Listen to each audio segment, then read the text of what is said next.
What is happening, people of the internet? It has been a while. Too long, in fact. I think it's been over a month, which in the internet cancer community, radio silence for that long is kind of a dick move, especially when ostensibly I've been healthy enough to be reporting in at regular intervals. So I apologize for that. In that month plus since I've made a video, a lot has happened to me medically and not a lot else. And that's kind of what I want to talk about today. This really weird juxtaposition between the way my energy levels and or my bandwidth has been throughout like 6+ years of being an advanced cancer patient and what I've been experiencing for the last several weeks as I've been recovering from surgery.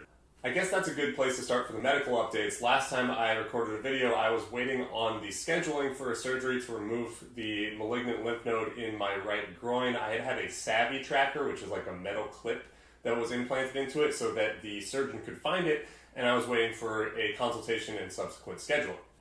And I talk about advocating for yourself as well as treating being a cancer patient kind of like a job all the time on this channel, and this is a good example of both of those things.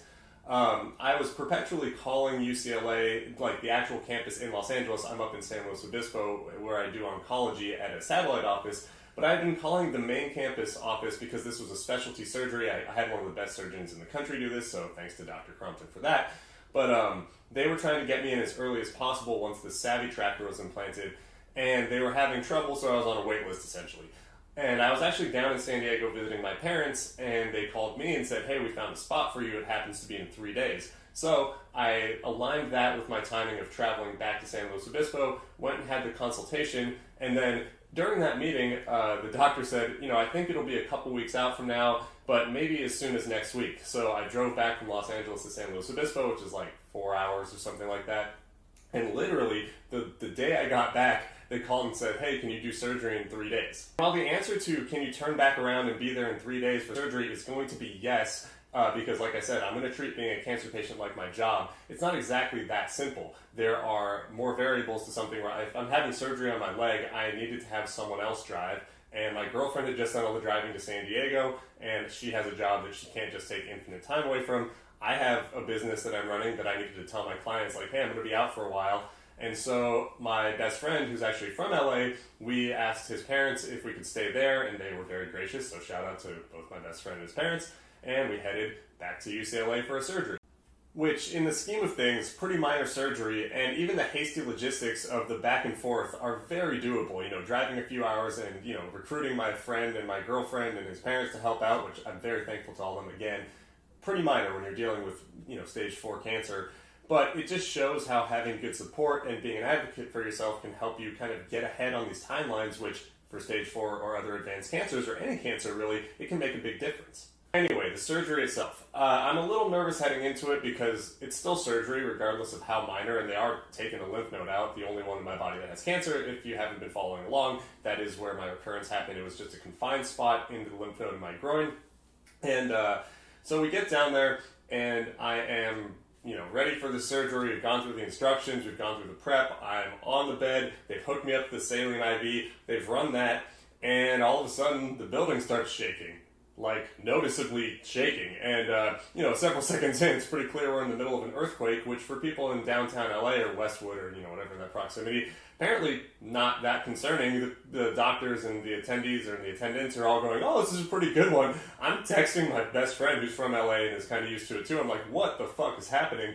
And they let it subside, and then I thought there would be like some protocol for an aftershock or whatever, but it's been 20 seconds and they go, okay, we're ready to go.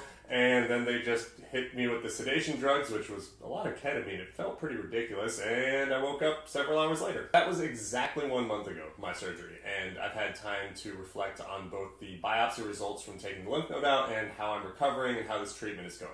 And the answer to all those is really good. So the biopsy showed that all of the malignant cancerous cells in the lymph node were dead by the time it had been taken out.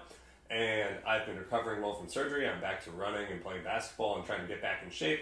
And the treatment that I'm on, which is BRAF blockers, it's been, very manageable. I've had very few side effects, and everything seems to be trending well.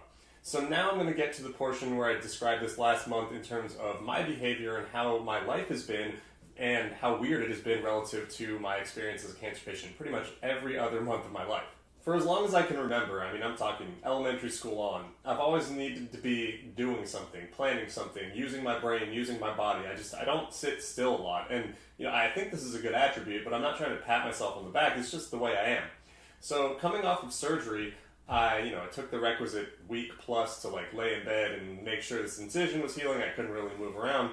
And I've started to rehab in a physical sense, but the weird part is that my will to do stuff has just melted. And I say weird because this has kind of been something I've been expecting or almost looking forward to for 7 years, through 3 different bouts of cancer, through all sorts of medical procedures and surgeries, and I've had downtime. I mean, I remember after my first remission, I told my girlfriend and my friends and my family to leave me alone for a week so I could do nothing, and I still couldn't do it.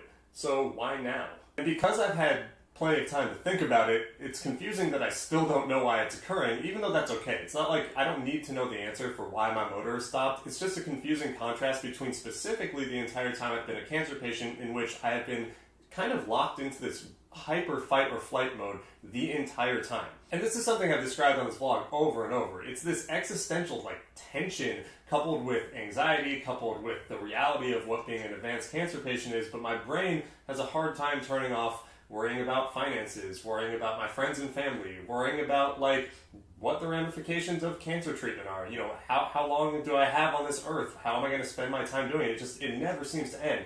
And I've wanted to get out of it because frankly, it's miserable at times, and I'm not saying this is always dominating my thoughts. In the same way in which I'm not always putting my best productive foot forward, I'm not always stressing about this stuff. It's maybe a little bit dramatized for right now, but it happens too often.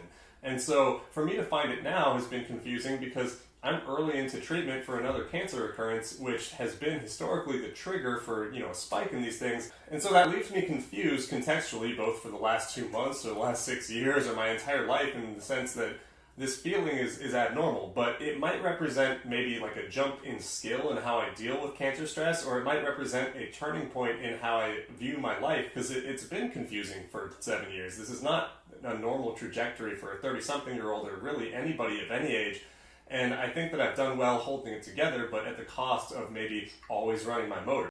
And maybe the solution to my confusion about this current state of mind is the inverse of how I got here. I wanted to find this, breathing relaxation point in my life, and it took me 7 years-ish to get here. And maybe the answer is I don't have to solve it right now, and when I get out of it, I'll be able to strike a better balance between the full-time fight or flight and knowing that I can relax and that I can kind of project to have a life in front of me that maybe is gaining more definition.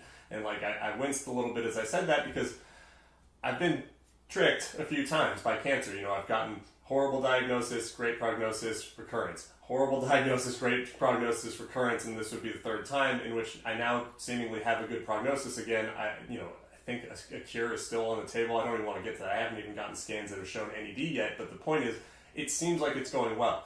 And so I need to project a life that exists in productivity, but also without me destroying my mental health by freaking out all the time. And along those lines, making this video is probably the most productive thing I've done all week, and my brain is telling me, it's time to shut it down a little bit. But before I go, I do want to say thank you to the many, many people who have reached out to me both on YouTube and other social media platforms, and actually my friends and family, saying hey man, you okay? Haven't heard from you. Because like I said at the beginning, radio silence when you're an advanced cancer patient in treatment, not the kindest thing. So sorry if I made anyone worry. That was never my intention, and it means a lot to me that people care enough to reach out. So thanks again.